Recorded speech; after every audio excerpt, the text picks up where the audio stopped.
probably do an entire lecture or an entire chapter today. Hello.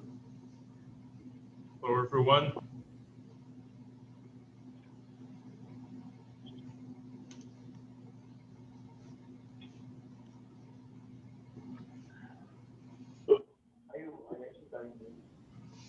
Right, today we'll continue to look at reactions of alkyl halides. Okay, go ahead and mute your microphone. Okay, there's four mechanisms that we've discussed in this chapter. Okay, let me make sure. Hold on just a minute. Okay, I'm not sharing the screen, so let me do that. Okay. All right, there's four mechanisms that we've discussed in this chapter. All right, there is the SN1, the SN2, and very generally in the SN1, we have an ionization step that occurs.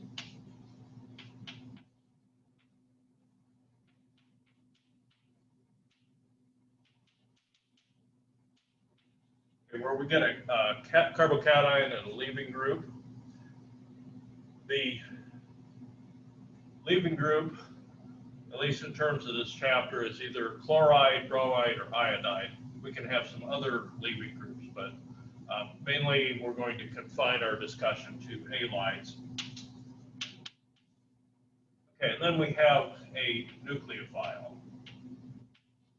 an electron pair donor.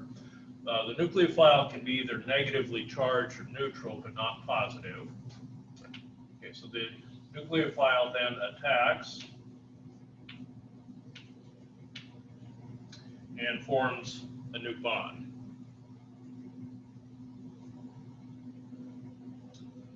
Okay, the nucleophilic atom is most commonly oxygen or nitrogen, or it could be sulfur. Iodide, I- could also be the nucleophile. Could also be less commonly things like phosphorus. Right, in the SN2,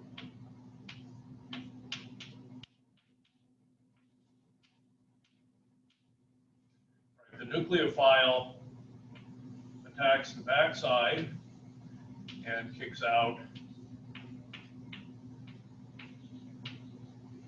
the leaving group.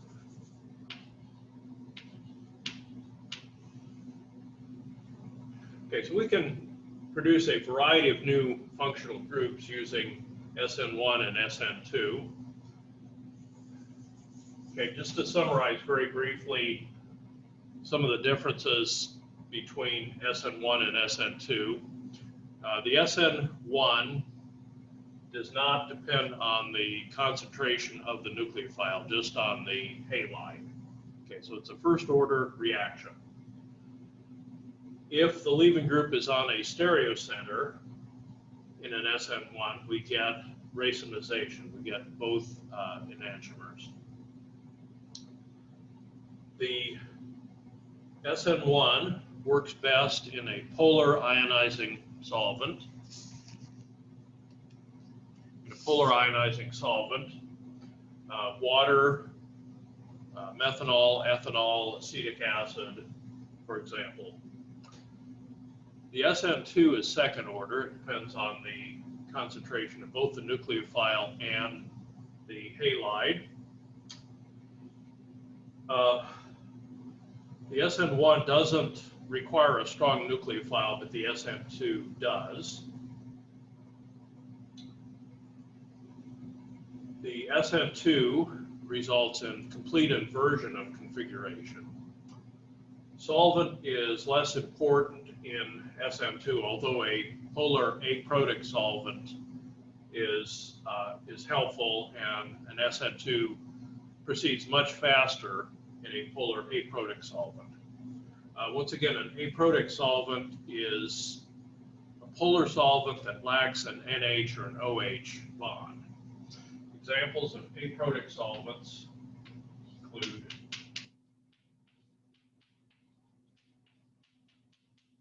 acetone,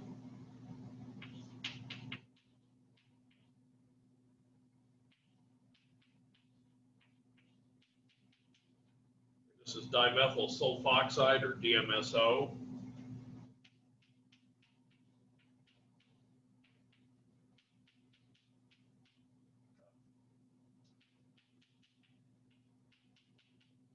this one's called DMF, dimethylformamide. Okay, these are polar solvents. They're good at dissolving a lot of different substances, but you can see they lack an OH or NH bond.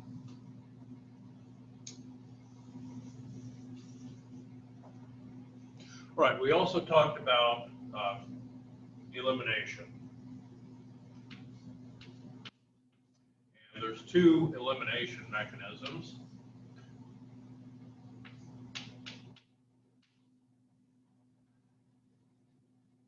Okay, note there's a subtle difference here in how we write this. The 1 and 2 are not written as subscripts for some reason, unlike the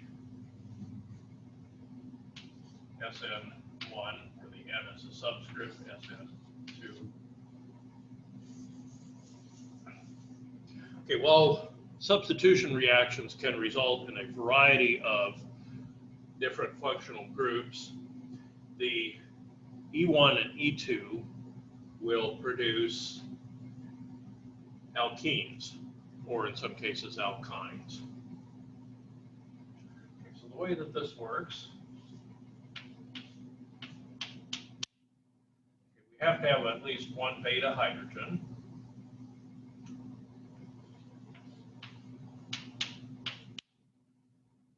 It starts out just like an SN1 for the E1. Form the carbocation.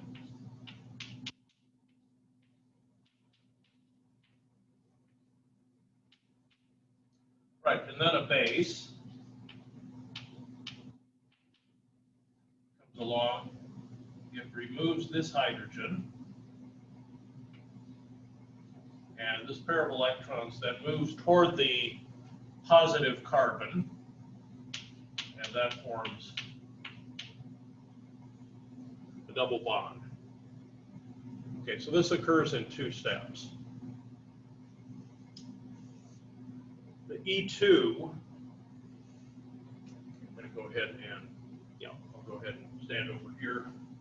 All right, the E2 takes place in 1 step, okay, just like the SN2.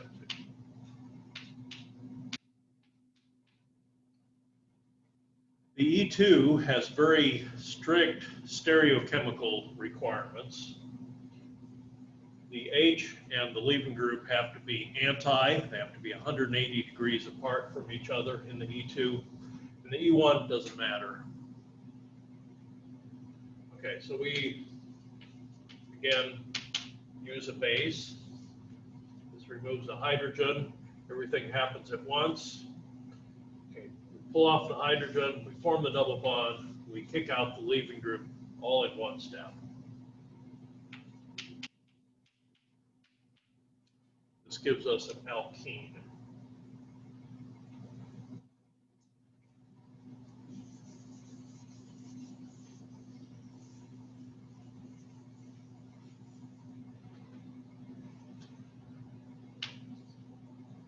Okay, for the SN1, substrate reactivity was important. Substrate classification. So tertiary works best, followed by secondary, and that is much, much greater than primary or methyl. Okay, for the SN2,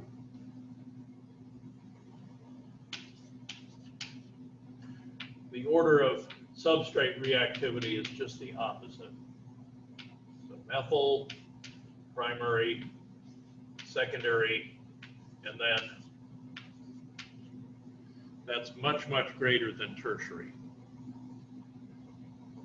Okay, so here it's electronic factors, stability of the carbocation. Here it's crowdedness that affects the rate of an SN2. Okay, let's look at the substrate effect on an E1 and E2. Okay, it turns out that for the E1, substrate reactivity is the same as for SN1. All right, I'm not listing methyl here because you can't have a carbon-carbon double bond if you only have one carbon.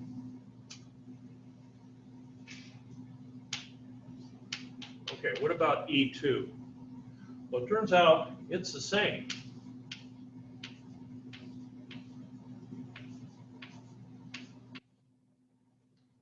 Substrate reactivity is the same for E2.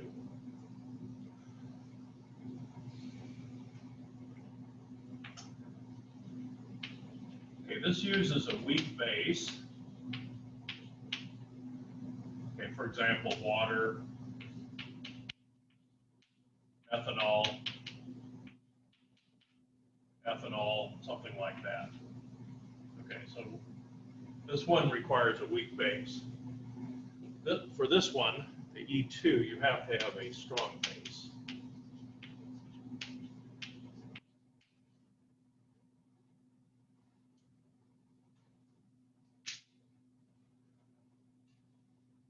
Okay, so if we see a reaction in which we're producing an alkene from an alkyl halide, okay, some of the things to look for to decide which mechanism it is.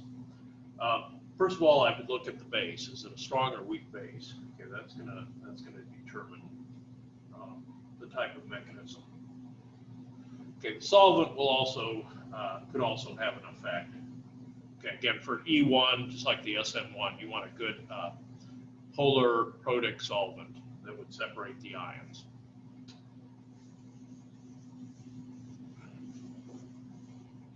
Okay, so let me go ahead and advance in the PowerPoint presentation.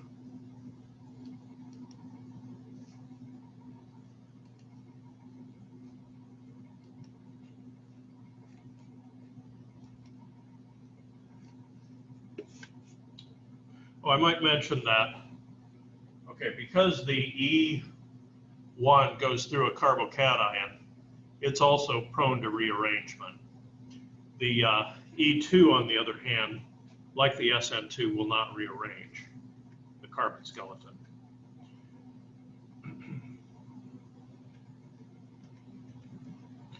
Okay.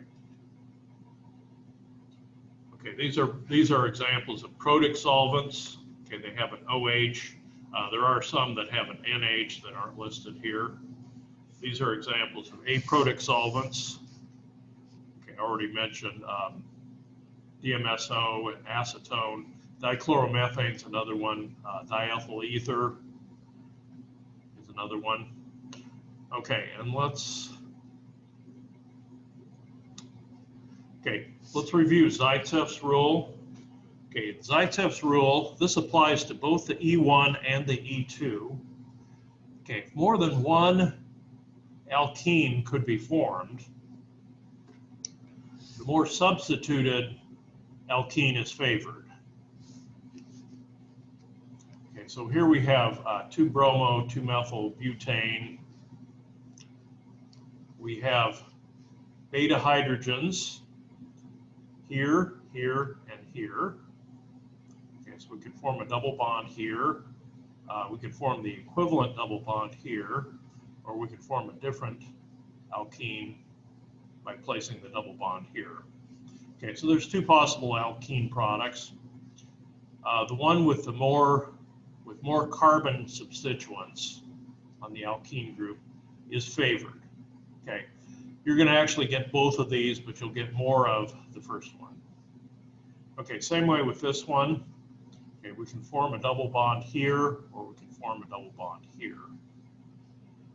Okay, this is going to be the favored, the major product. And again, we'll get both of these but we'll get more of the first one. If we can get a cis or trans, the trans is going to be favored. So the most stable alkene will be the major product.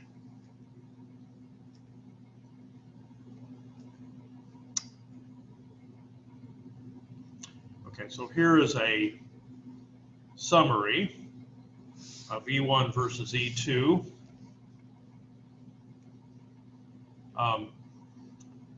If we have a primary substrate, E1 does not occur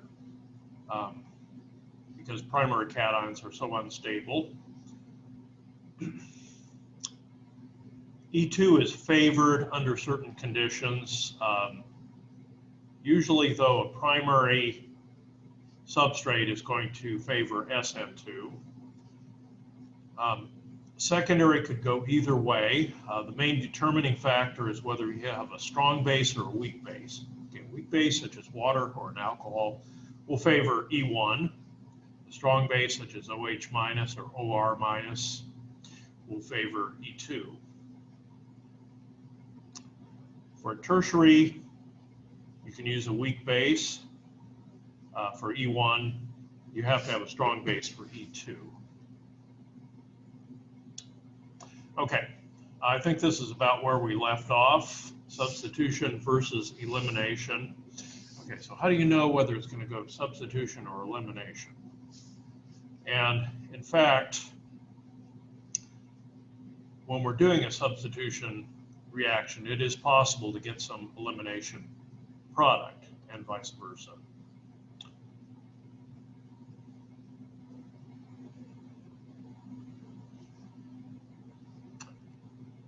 Okay, so let's look first at SN1 versus E1. Okay, reactions of secondary and tertiary haloalkanes in polar protic solvents give mixtures of substitution and elimination products. Product ratios can be difficult to predict. Okay, so here we have a tert-butyl iodide or 2-iota-2-methylpropane. Here we have tert-butyl chloride. Okay, both of those are going to form the carbocation. The E1 product, okay, all 9 beta hydrogens are equivalent, so there's just one product here. And depending on the solvent that we use, whether we use water or ethanol, for example, we can get an alcohol or an ether.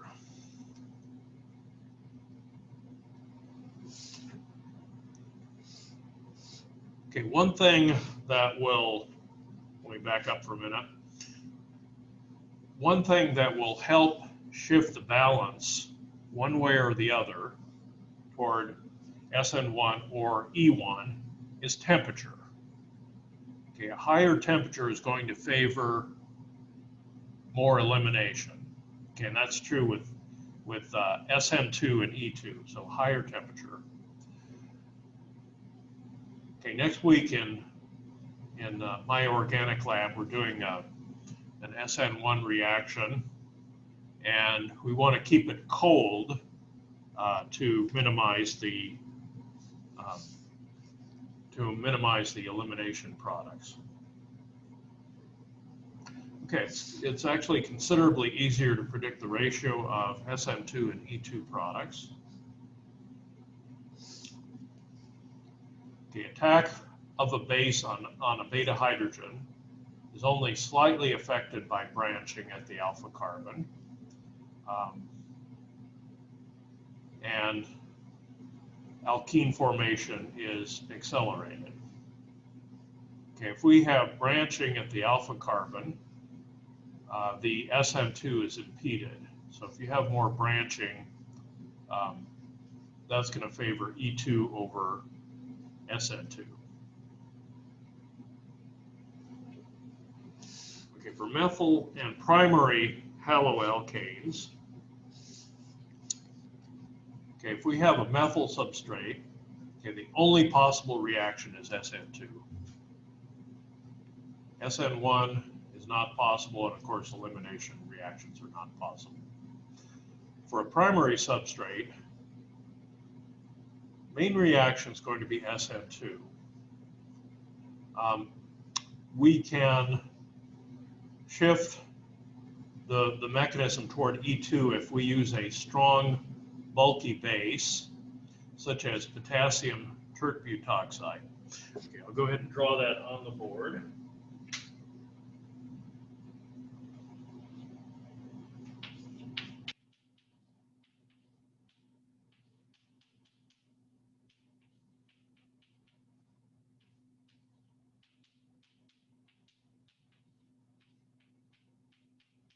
Right, this is potassium tert butoxide.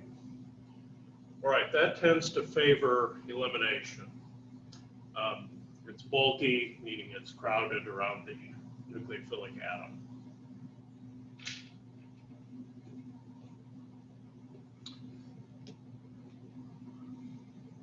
Okay, if we have a primary or methyl substrate, SN1 and E1 are not possible. Primary carbocations are never formed in solution.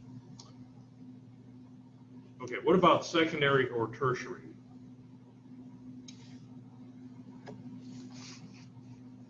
Okay, SN2 would be favored by weak bases that are good nucleophiles. Okay, iodide is a very good nucleophile. Okay, its rate of attack on carbon atoms is fast, but it's a weak base. Acetate, again, is a weak base.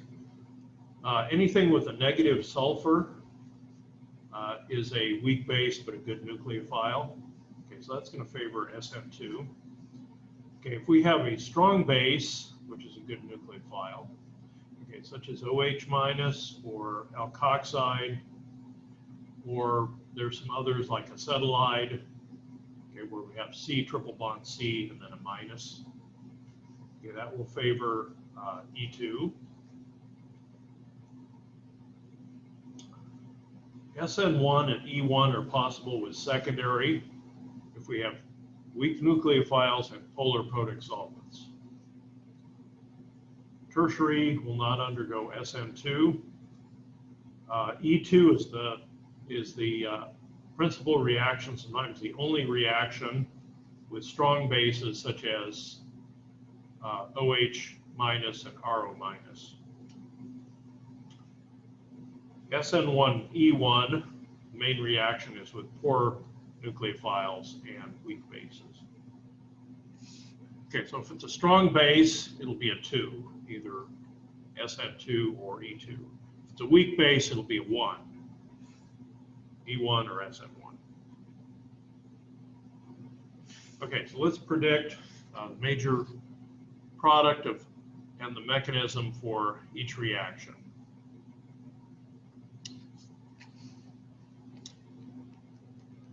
Okay, so we have a tertiary substrate, a strong base, and a high temperature.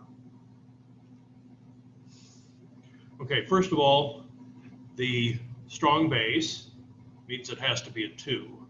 Okay, so we've eliminated 2 of the possible 4 mechanisms. All right, a tertiary substrate cannot undergo SN2, so the only thing left is E2. And the fact that we're carrying this out at an elevated temperature would also favor E2.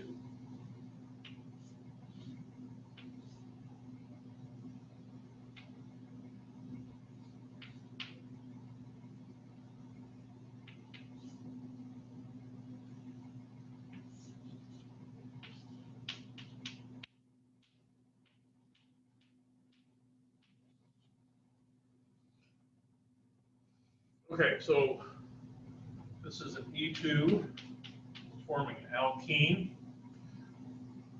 There's going to be, okay, it looks like 2 possible alkene products. Okay, so we locate our beta hydrogens. This is the alpha carbon. Next one over is a beta.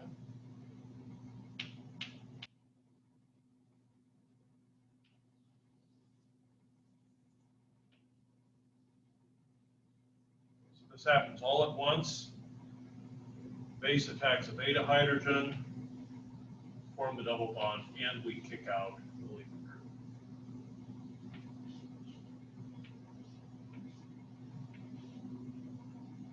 Okay, and that should be the major product by Zaitsev's rule. Okay, over here, I'll show the other product.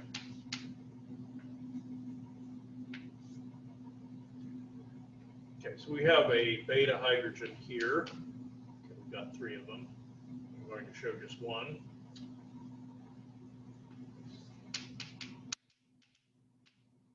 So our base is going to take this hydrogen, form the double bond, we kick out the leaving group.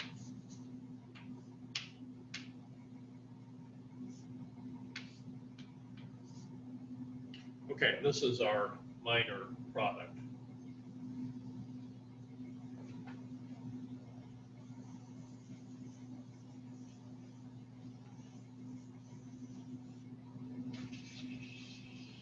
All right, when you're drawing mechanisms that involve 2 possible products,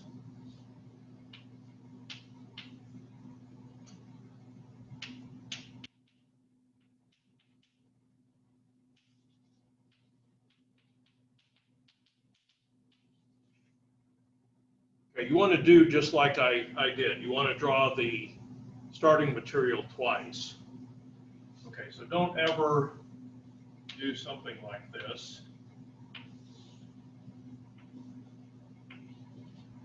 Okay, that's very messy, very hard to interpret. It makes no sense.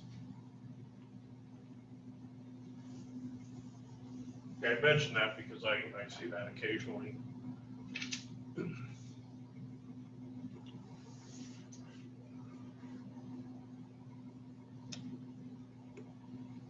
Right, the second one, okay, we have a primary substrate. Okay, we have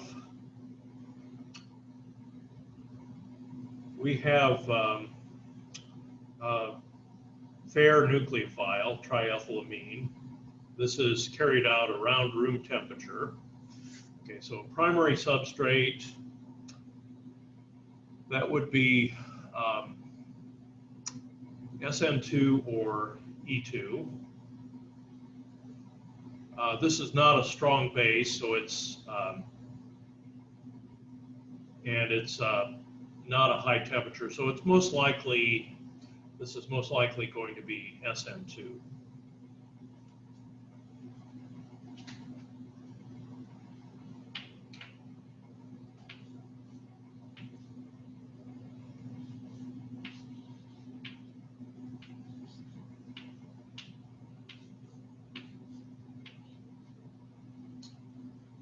Okay, so this will come in from behind like this.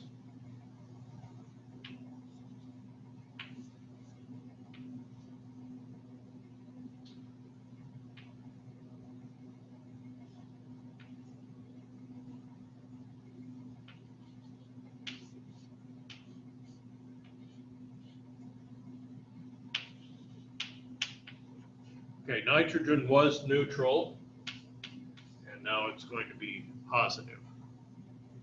Okay, so most likely this one will be SN2.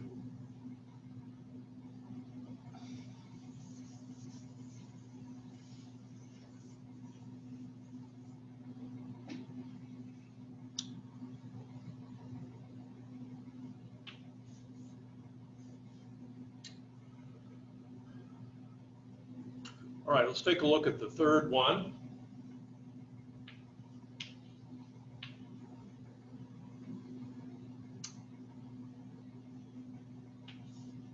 Okay, we have a secondary substrate, and we have CH3O minus. Okay, just ignore the counter ion, sodium. Okay, this is a strong base, So that will narrow it down. It will be a 2, either SN2 or E2. And okay, it doesn't specify a temperature. Okay, it's likely you'll get both E2 and SN2. I'm going to say that the E2 is favored.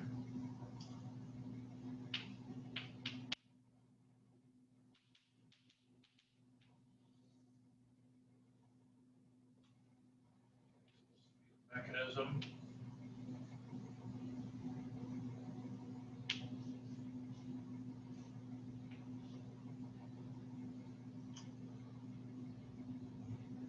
Okay, we could also get the cis. Okay, depending on which beta hydrogen was removed. So we get cis and trans. The trans would be the major product. Okay, you might get some. SN2. Okay, but I think this one will be mainly E2. Okay, SN2. Okay, that would take place like this. Okay, this would actually come in from behind. And I think this would be our minor. This would be a minor product, even less than the cis alkene.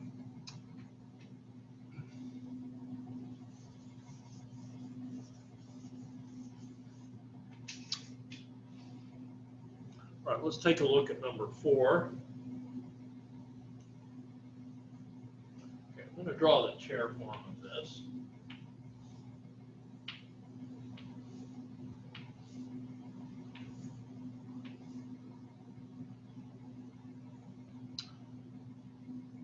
Okay, so the methyl and the chlorine are trans to each other.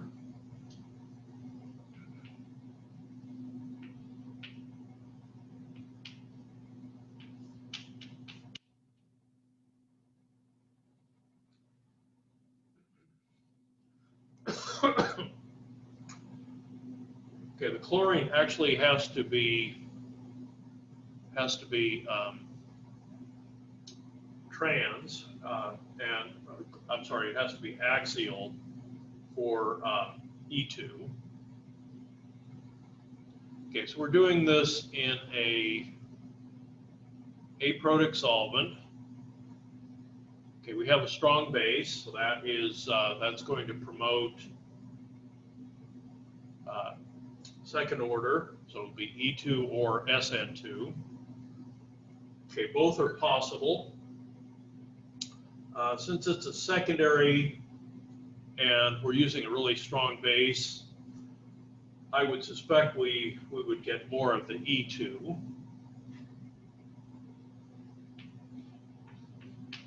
Okay, in the E2, hydrogen and the leaving group have to be 180 degrees apart. Okay, so it has to be this hydrogen and not this one. E2 reaction.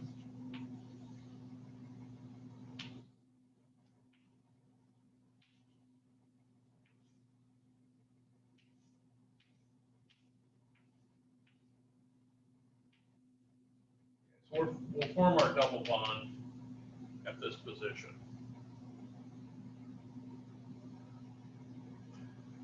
Okay, this would, forming the double bond here would give us the same product. And the substitution product would be an alcohol.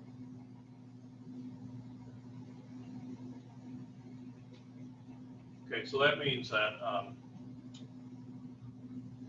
again, the OH has to be 180 degrees apart from the chlorine. And I would say we would get a lot more of the alkene than the alcohol. And again, it doesn't specify a temperature. So higher temperatures, again, is going to definitely favor the alkene.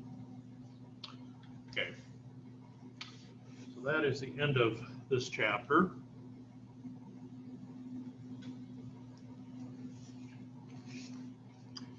And okay, we have about 5 minutes remaining. I'm going to just go ahead and get started on the next chapter.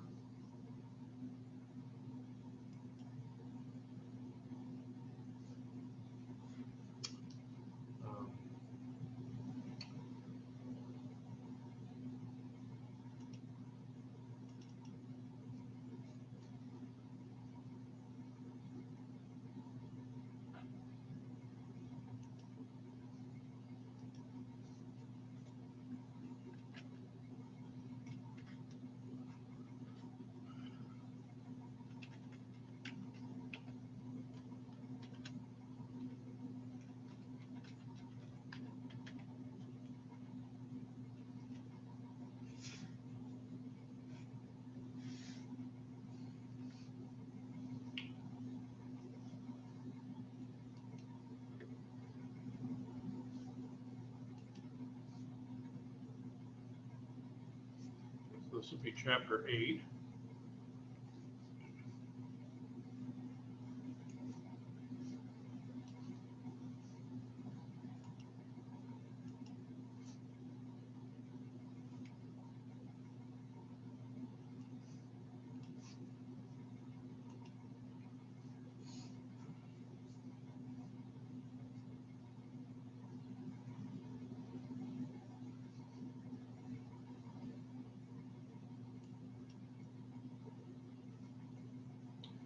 Okay, so I'm just going to get started on this chapter.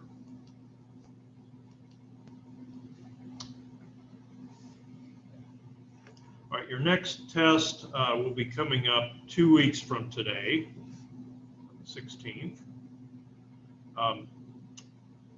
Next Friday is the end of midterm, so midterm grades will come out the following week. Right, so this chapter is on alcohols, ethers, and thiols.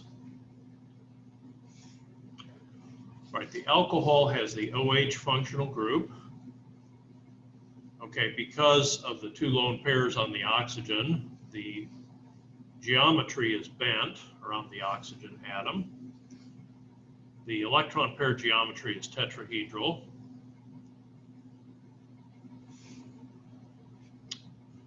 Okay, you can recognize alcohols, they'll end in OL. Okay, methanol, ethanol, cyclohexanol, and so on. Many alcohols have common names, and in these common names, there's an alkyl group and then the word alcohol. Methanol is commonly called methyl alcohol, ethanol, ethyl alcohol, isopropyl alcohol, and so on.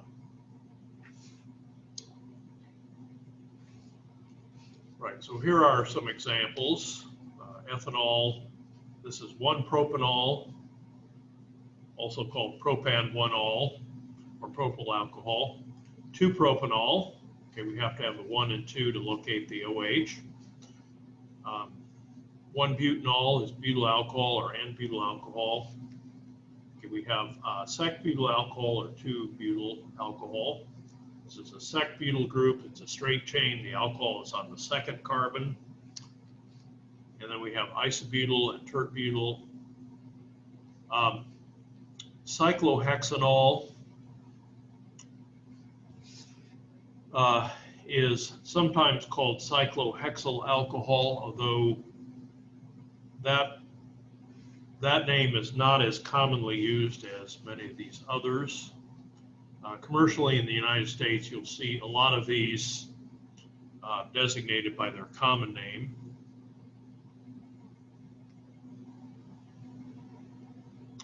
Okay, and then I think this will be the last slide. We're running out of time. Okay, so write the IUPAC names.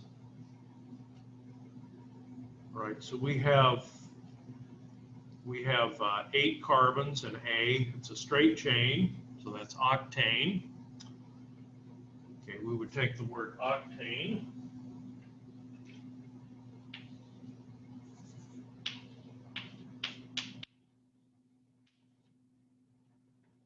We drop the E, and the suffix for an alcohol is OL, and we need to locate the alcohol, so this is 1-octanol. We have to have the 1.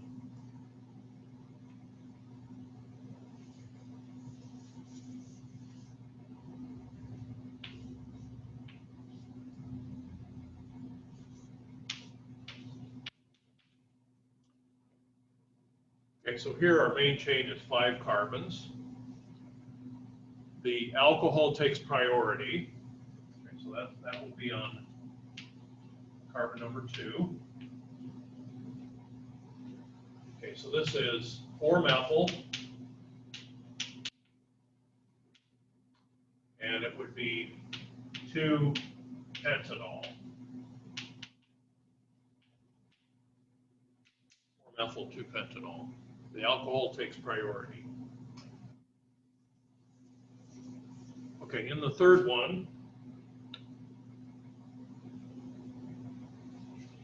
okay, again, the alcohol takes priority. Okay, so the alcohol is in the for a cyclic alcohol, as long as we don't have something like a ketone or carboxylic acid that's higher priority, alcohol is assumed to be on carbon number 1. Okay, so this would be trans 2-methyl cyclohexanol, and it's understood that the OH is on carbon number 1. Okay, I'm going to skip part D for now and go ahead and end the meeting. Okay, I'll send out an email. I will be extending the deadline for the online assignments that are currently up on Sapling.